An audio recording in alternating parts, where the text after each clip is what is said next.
Bonsoir à toutes et à tous et bienvenue au Journal du Soir sur Télé Liban.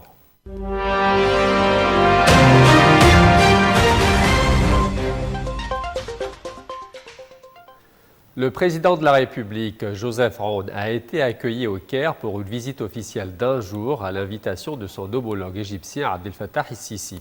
Cette rencontre s'est conclue par une déclaration commune mêlant forte mémoire historique, enjeux sécuritaires et avenir régional. Le président Joseph Aoun a salué la relation séculaire entre les deux peuples, évoquant les racines profondes de l'amitié libano-égyptienne de Karnak à Beyrouth. Mais au-delà des symboles, le message était politique et clair. Le Liban réaffirme son engagement total envers la résolution 1701 de l'ONU et appelle la communauté internationale à faire pression sur Israël pour cesser ses agressions, respecter l'accord de cessez-le-feu du 27 novembre et se retirer intégralement des territoires libanais occupés. Le chef de l'État a également réaffirmé l'importance de la finule, appelant à un retour à l'accord d'armistice de 1949 pour restaurer la stabilité au Liban Sud. Sur le dossier syrien, Beyrouth et Damas travailleront ensemble via des comités conjoints pour assurer le retour sécurisé et digne des réfugiés syriens, tel qu'affirmé par le président Aoun, qui a aussi salué la levée des sanctions internationales contre la Syrie, y voyant une chance de relance pour l'ensemble de la région. Enfin, en écho au conflit qui secoue le Proche-Orient, le chef de l'État a lancé un appel à la paix fondé sur la justice en se référant à l'initiative arabe de paix lancée à Beyrouth en 2002. Le président al-Sisi a pour sa part insisté sur la solidité historique et stratégique des relations entre l'Égypte et le Liban, affirmant que son pays se tient aux côtés du Liban face aux défis régionaux actuels. L'Égypte s'est dit prête à partager son expertise pour soutenir la reconstruction du Liban, tout en appelant la communauté internationale à assumer ses responsabilités quant à l'application intégrale de la résolution 1701.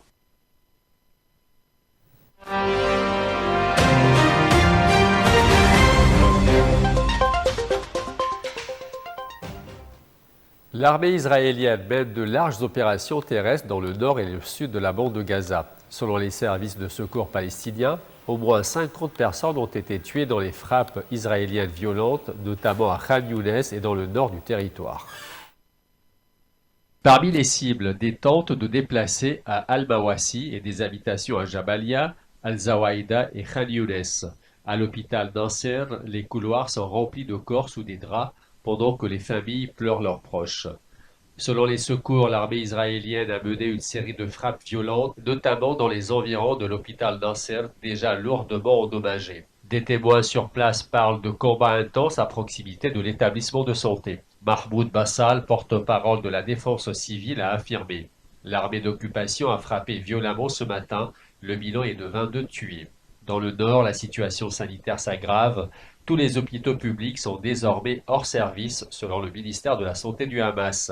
L'hôpital indonésien, encerclé, a dû fermer ses portes, empêchant toute arrivée de blessés ou de matériel médical.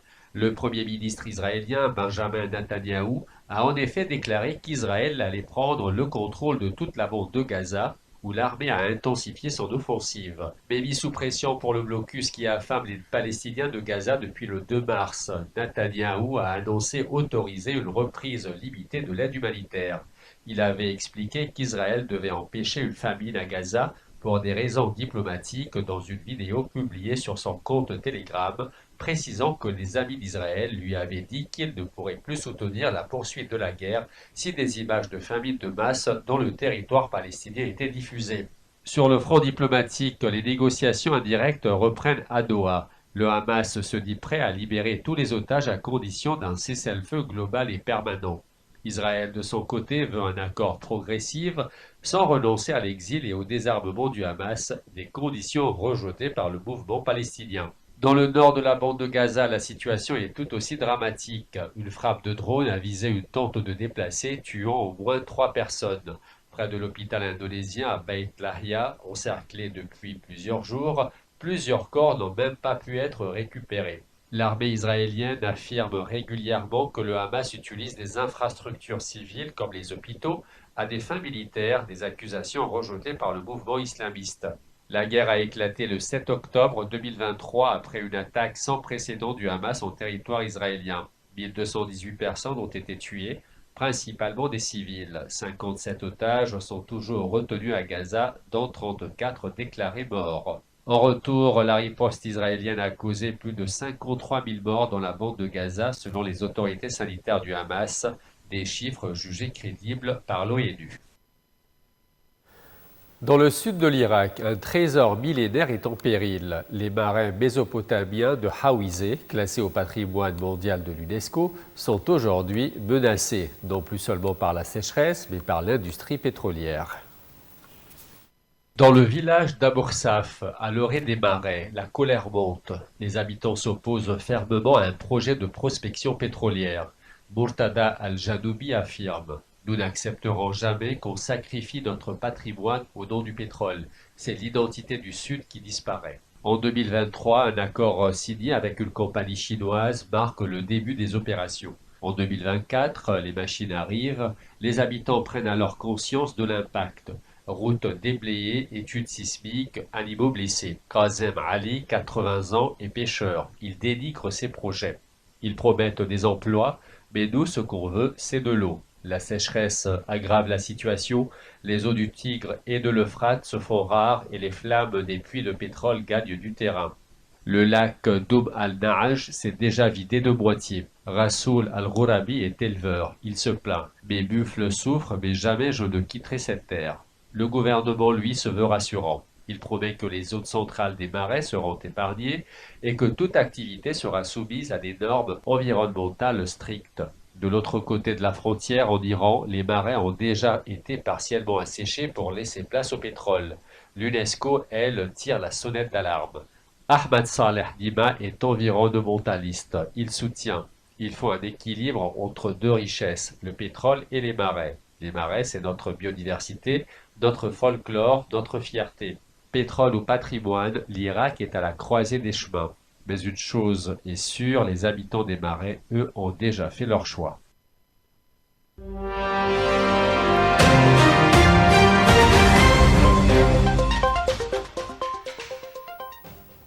5 ans après le Brexit, le Royaume-Uni et l'Union européenne ouvrent un nouveau chapitre. Un sommet inédit s'est tenu à Lancaster House à Londres avec pour objectif relancer la relation euro-britannique autour de la sécurité, de la défense et du commerce. Après des mois de négociations, 3 accords majeurs ont été conclus. Le plus symbolique concerne un partenariat renforcé sur la défense et la sécurité. Il permettra au Royaume-Uni de participer à certaines missions militaires européennes et de siéger à des réunions ministérielles de l'UE sans revenir sur le Brexit. Ce rapprochement s'inscrit dans un contexte de guerre en Ukraine et face au risque d'un désengagement américain. Londres et Bruxelles veulent resserrer les rangs. Le Premier ministre britannique, Keir Starmer, écrit sur X: Nous conclurons un accord dans l'intérêt national pour des factures moins chères, plus d'emplois et des frontières sécurisées. Sur le dossier explosif de la pêche, les pêcheurs européens conserveront l'accès aux eaux britanniques jusqu'en 2038, une victoire notamment pour la France. En contrepartie, les exportateurs britanniques verront leur démarche allégée grâce à un alignement sur les normes phytosanitaires européennes. Mais tout n'est pas réglé. Sur la mobilité des jeunes, aucun compromis n'a été trouvé. L'Union européenne proposait des séjours facilités pour les 18-30 ans, mais Londres freine, invoquant sa politique stricte sur l'immigration. Ce sommet, voulu par Starmer, marque une tentative claire de réinitialiser les relations avec Bruxelles sans revenir sur les lignes rouges du Brexit. Pas de retour au marché unique ni à la libre circulation. Alerte maximale en Indonésie. Le mont Lewotobi Laki-Laki, situé sur l'île touristique de Flores, est entré en éruption à plusieurs reprises, projetant un impressionnant nuage de cendres de plus d'1 kilomètre de hauteur.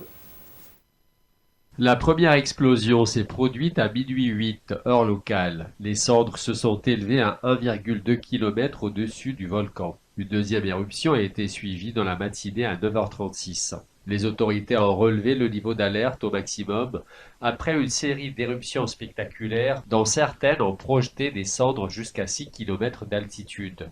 Hamad Wafid, le directeur de l'agence géologique, a affirmé que les analystes montrent une activité volcanique toujours très élevée et nous craignons une éruption encore plus puissante.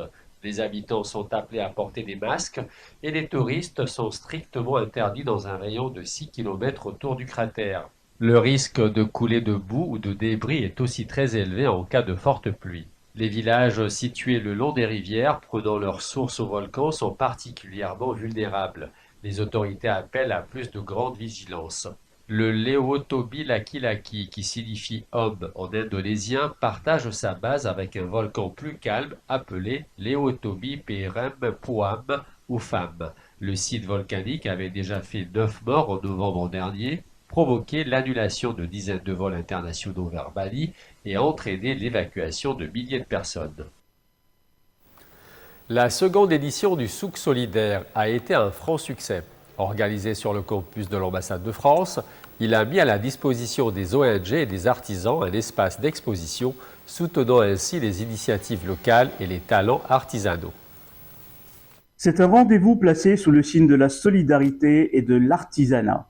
Les 9 et 10 mai, le campus de l'ambassade de France au Liban accueille la seconde édition du Souk solidaire, un événement organisé par les représentants du personnel en collaboration avec France Volontaire et l'Institut français du Liban. Soutenu par l'ambassadeur de France, M. Hervé Magro, le Souk solidaire offre aux ONG locales un espace d'exposition gratuit. L'objectif ? Valoriser les savoir-faire traditionnels, soutenir les communautés vulnérables et créer un véritable pont entre engagement social et culture artisanale. L'élément le plus important finalement, c'est que ce n'est pas une initiative institutionnelle d'État à État, c'est le service personnel de l'ambassade qui a fait cette initiative à l'issue de toutes les situations que le Liban a connues ces dernières années. Ça dépasse la relation d'État à État, c'est vraiment le symbole de la relation entre deux peuples, et entre les Français, les Libanais et les Français. Pendant 2 jours, le campus de l'ambassade se transforme en véritable marché solidaire et festif. Produits locaux, animations culturelles, rencontres humaines, un lieu d'échange et de découverte pour petits et grands. Les ONG intéressées ont été invitées à postuler via les réseaux sociaux de l'ambassade et un jury sélectionnera les participants dans les prochains jours. C'est la fin de ce journal. Merci à vous de votre fidélité et à très bientôt.